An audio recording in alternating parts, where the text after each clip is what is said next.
The disturbing thing about the way they treated David Miranda was the use of this Terror Act, and there's a little notice section there, section 7, schedule 7, which effectively suspends all the normal checks and balances that you would have if you were arrested in Heathrow car park. So in mainland Britain, if you're carrying journalistic material, you have checks and balances. You can go before a judge, you can argue about the public interest and the public importance of that work. By doing it in this kind of stateless bit of Britain, a port or an airport transit lounge, and calling it terror, they suspend all the normal rules. And I think that is why people have got disturbed by what happened on Sunday. We've just seen Edward Snowden holed up in Moscow Transit Lounge, and I think there's a confusion in law as to where you are when you're in a transit lounge and whether whose laws you're applied to. But the British government about 12, 13 years ago actually created this lawless bit of Britain where anybody can be questioned for up to 9 hours without access to a solicitor, and where all your belongings can be confiscated and there's nothing you can do about it.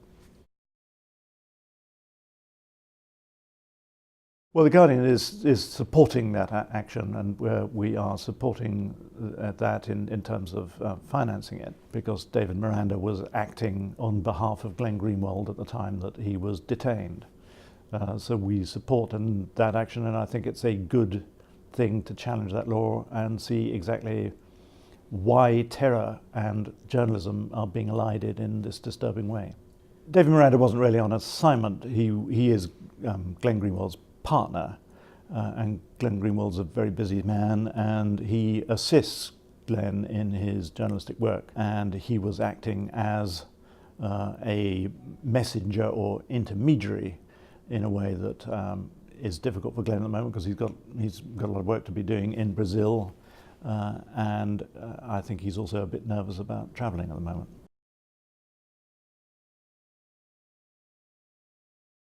Glenn Greenwald trusts David. He obviously does, as his partner, and it was Glenn's decision, and David's a grown-up adult.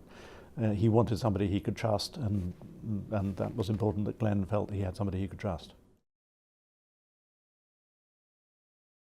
We were faced effectively with an ultimatum from the British government that if we didn't hand back the material or destroy it, they would move to law. That would mean prior restraint, a concept that is anathema in America and other parts of the world, in which the state can effectively prevent a news publisher from publishing.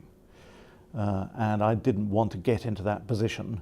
And I also explained to the UK officials we were dealing with that there were other copies already in America and Brazil, so they wouldn't be achieving anything. But once it was obvious that they would be going to law, I would rather destroy the copy than hand it back to them or allow the courts to freeze our reporting. Well, I don't think that we had Snowden's consent to hand the material back. And I didn't want to help the UK authorities know what he had given us. So to me, I was not going to hand it back to the government, and I was happy to destroy it because it was not going to inhibit our reporting. We would simply do it from America and not from London. I think the government were genuinely torn, and to begin with, they were not heavy-handed. They were reasonable conversations. It was a reasonable dialogue. All I can say is that at some point something changed, and that switched into a threat of legal action. I don't know why what changed or why they changed. I imagine there were different conversations going on within the security apparatus, within Whitehall, within Downing Street, and at some point a message came to me that we'd had our fun and that the time had now come to return the documents.